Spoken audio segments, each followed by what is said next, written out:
जेजुरी हे पुणे जिल्ह्यातील एक प्रसिद्ध तीर्थक्षेत्र आहे, जे खंडोबाच्या मंदिरासाठी ओळखले जाते, ज्याला महाराष्ट्राचे कुलदैवत मानले जाते. हे ठिकाण खंडोबाची जेजुरी म्हणून प्रसिद्ध आहे आणि येथे भंडारा हळदीचा सण उत्सवासाठी भाविक मोठ्या संख्येने येतात. जिथे डोंगरावरच्या गडामध्ये जाण्यासाठी अनेक पायऱ्या आहेत. तर चला मित्रांनो, आपण आज जाणार आहोत जेजुरी गडावरती. तर स्वागत आहे तुमचं आपल्या एका नवीन ब्लॉगमध्ये. ब्लॉग पूर्ण बघा, आवडला असेल तर नक्की लाईक करा. सर्वात पहिलं आपण आलो होतो, खाली मंदिर आहे गणेश मंदिर, तिथं आपण पाया पडलो. त्या शेजारीच नंदी महाराज आहेत, त्यांच्या पण आपण पाया पडलो आणि आपण गड चढवायला सुरुवात केली. तर ह्या गडावरती एकूण 18 कमानी आहेत. 370 ते 400च्या आसपास पायऱ्या आहेत. त्याला 9 लाख पायऱ्या अशा म्हणतात, कारण की हा डोंगरावरती गड असल्यामुळे. आपण ह्या आजींकडून थोडंसं सामान घेतलं आणि तिथून सरळ वरती गेलो गडाच्या दिशेने. अशा परत कमानी वगैरे लागल्या आपल्याला. असो आपण पाया पडत पडत गेलो पुढं. या मंदिराचं बांधकाम 1712 मध्ये पूर्ण झालं होतं. तरी पण हे मोगलांनी उद्ध्वस्त केलं होतं. त्यानंतर मराठा योद्ध्यांनी त्याचे नूतनीकरण केले, जसे नरवे रोमाजी नाईक यांचं तुम्हाला इथं स्टॅच्यू पण दिसेल. यांचा काम चालू आहे. थोडंसं वरती आल्याच्यानंतर तुम्हाला पूर्ण पुरंदर तालुका हा दिसून येईल, पूर्णचे पूर्ण. सगळ्यात पहिले मित्रांनो, जेजुरीला कसं जायचं, जर तुम्ही मुंबई आणि पुणे इथं राहत असाल, खाजगी वाहनाने यायचं असेल, टॅक्सी किंवा पर्सनल बस वगैरे, पुण्यापासून साधारण 1.5 ते 2 तासाचा रस्ता आहे आणि मुंबईपासून 4 ते 5 तासाचा रस्ता आहे. तुम्ही येऊ शकता आरामात. इकडे ट्रेन पण येते, पुण्यातून तुम्हाला यावं लागेल, जेजुरीची ट्रेन लागेल.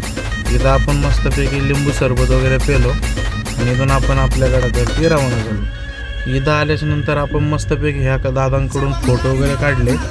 माझे आजी आजोबा वडील होते, त्यांचे फोटो काढायचे होते. त्यांचे फोटो वगैरे काढले. 50 रुपयाला एक कॉपी भेटली आपल्याला. आणि तसंच हे मंदिराची मेन कमान लागते बघा. या कमानीपाशी आलो आपण. खूप म्हणजे खूप, आज शनिवार होता, शनिवारचं खूप गर्दी होती. या मंदिरा शेजारीच एक मंदिर आहे, इथं जागरण वगैरे घालतात. आता काम चालू असल्यामुळे ते बंद केलं तिथं घालायचं जागरण. पण असो काम पूर्ण झाल्याच्या नंतर परत तिथं जागरण वगैरे घालायची सुरुवात होईल. हे असं काम वगैरे चालू आहे. काम एकदम व्यवस्थित चालू आहे, सेफ्टीमध्ये चालू आहे. असो आपण मेन कमानीच्या आतमधून सरळ आलोत. तसेच तुम्हाला या गडावरती कमानीसोबत दीपमाला म्हणजे दीपस्तंभ पण बघायला भेटतील. खूप प्रमाणात आहेत. इथं एकदम गाभाऱ्यातच आहे, बघू शकता. 350 ते 400 इथं दीप लावले जातात. तसंच आपण थोडंसं पुढं आलो, तुम्हाला या ठिकाणी बघायला भेटेल तेल अर्पण करायचं चाललेलं आहे. तिथं विधी वगैरे पार पडतात. त्याच्यानंतर आपण इकडं रांगेत लागण्यासाठी लाईन होती तिकडं न जाता आपण पहिलं मंदिराच्या बरोबर गाभाऱ्यात थांबून दर्शन घेतलं. भंडारा वगैरे उधळला. खूप भारी असं वाटलं. तुम्ही नक्की येऊ शकता, विजिट करू शकता मंदिराला. खास करून नवीन जे जोडपं आहे, नवीन ज्यांचं लग्न झालेलं असतं, ते सर्व जोडपे इथं येऊन देवाला खंडोबाचा मान असतो.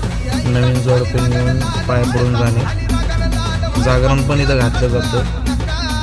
तर तुम्ही नक्की या, एक दिवशी तरी लग्न झाल्यावर तर नक्की या, पाया वगैरे पडून जावा. आम्ही असे 2-4 फोटो वगैरे इथं क्लिक केले आणि त्याच्यानंतर पूर्ण गड बघायला सुरुवात केली.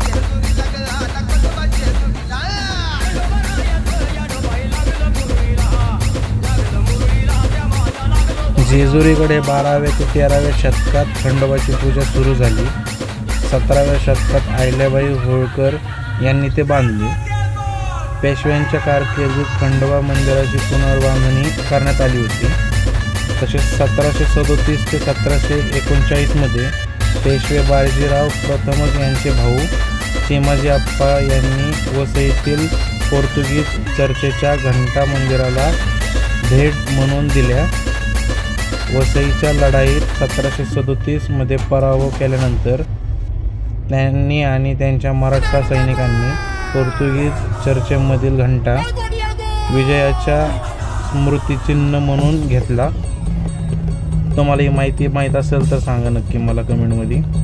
तसे मला पण काही एवढी माहिती माहीत नाही आहे. जेवढं माहिती आहे मी तेवढं तुमच्या संग सांगतो. जर पुढं चुकलो असेल तर मला माफ करा. तुम्हाला जर मोफत रांगेत दर्शन घ्यायचं असेल तर ही सगळी रांग तुमच्यासाठीच आहे. आणि जर पैसे देऊन दर्शन घ्यायचं असेल तर 100 रुपयाचा पास काढावा लागतो. आणि ह्या मंदिराच्या पाठीमागच्या साईडलाच तुम्हाला मोरेश्वर गणपती पण बघायला भेटतं. पिण्यासाठी पाणी पण आहे. आणि ह्या खिडकीतून तुम्हाला डायरेक्ट कडेपठार मंदिराचं दर्शन घडतं. तसेच थोडंसं पुढं आल्याच्या नंतर आपल्याला असं काही बघायला भेटतंय. तर इकडेच कडेपठार मंदिराकडे पण जायला रस्ता आहे, बानुबाई मंदिराकडे पण जायला रस्ता आहे आणि चिंचेच्या बागेकडे पण जायला रस्ता आहे. त्याला पश्चिम दरवाजा असं म्हणलं जातं. तर चला तुम्हाला दाखवतो. थोडं मंदिराचं काम चालू आहे, दुरुस्तीचं काम. हे कडेपठारकडे जाण्याचा रस्ता आहे. एनी टाईम ह्या रस्त्यावरती इकडल्या साईडला पण खूप गर्दी असते, काम चालू असल्यामुळं नाही. म्हाळसा देवीचं पण इथं मंदिर आहे, जी खंडोबाची पत्नी म्हणून आहे, त्यांचं मंदिर आहे इकडे म्हाळसा देवी. त्यांचं पण आपण इथं पाय वगैरे पडलो. म्हाळसा देवी खंडोबाची पट्टराणी असून ती विष्णूंचा अवतार मोहिनीचे रूप मानले जाते. ही लिंगायत वाणी समाजाची आहे. तर खंडोबाचा दुसरा विवाह हा बानुबाईशी झाला, जी धनगर समाजाची आहे. आणि खंडोबा म्हाळसा यांचा विवाह सोहळा महाराष्ट्रात अनेक ठिकाणी, उदाहरणार्थ सातारा, मोठ्या उत्साहात साजरा होतो. जेजुरी हे त्यांचे मुख्य स्थान आहे. तसेच खंडोबाची पत्नी म्हाळसा ही खंडोबाची पहिली पत्नी मानली जाते. खंडोबा हा शंकर आणि विष्णूंचा अवतार आहे. म्हाळसा ही मोहिनी म्हणजेच विष्णूचे स्त्री रूप आणि पार्वती शिवाची पत्नी या दोन्ही रूपात पूजनीय आहे. तसेच आपण इथं आल्याच्या नंतर इथं विष्णुपद आहे. इथं पाया पडून आपण जरांडेश्वर इथे पण आलो. इथे पण आपण पाय वगैरे पडलो. तसेच खंडोबाच्या दुसऱ्या पत्नीचे नाव बानुबाई असून ती धनगर समाजाची आहे. म्हाळसा आणि बानुबाई या दोन्ही पत्नींना खंडोबाच्या पूजेमध्ये महत्त्वाचे स्थान आहे. थोडंसं पुढं आल्याच्या नंतर तुम्हाला पूर्ण पुरंदर शहर दिसून येतं, जिथे तुम्ही बसून पुरंदर शहराचा नजारा पाहू शकता. खूप भारी आहे. पावसाळ्यात तर खूपच भारी वाटतं. आणि यात्रेच्या टायमिंगला ह्या साईडला बोकड वगैरे पडतात असं म्हणतात लोक.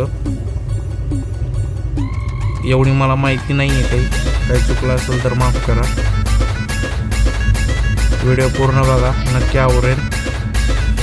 तसेच महाराष्ट्रातील विशेषतः मराठा आणि धनगर यांच्यासाठी अनेक समाजाचे हे कुलदैवत आहेत. खंडोबा हा शंकर आणि विष्णूंचा अवतार मानला जातो. तसंच आम्ही जेजुरी गडाचं दर्शन वगैरे घेतलं. जेजुरी गडापासूनच अवघ्या काही अंतरावरती पुरंदर किल्ला पण आहे. ह्या रस्त्याचं पण काम चालू आहे, त्याच्यामुळे हा रस्ता बंद आहे सध्या. कडेपठारला पण जाण्यासाठी रस्ता आहे, पण खूप लांब असल्यामुळे आम्ही काही गेलो नाही आणि आपल्यापाशी टाईम पण एवढा नव्हता. छत्रपती शिवाजी महाराज आणि छत्रपती शिवाजी महाराज आणि छत्रपती शहाजीराजे भोसले यांची इथं गळाभेट झाली होती.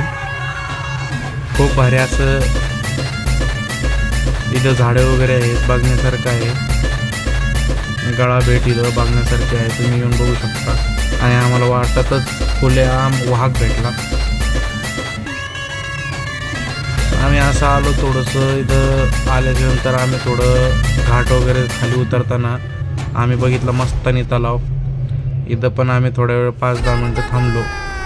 आणि मित्रांनो, इथून जातानाच आमचं झालं होतं की ॲक्सिडेंट. बसवाल्याने आमच्या गाडीला मारला होता कट. असं व्हिडिओ आवडला असेल तर लाईक करा.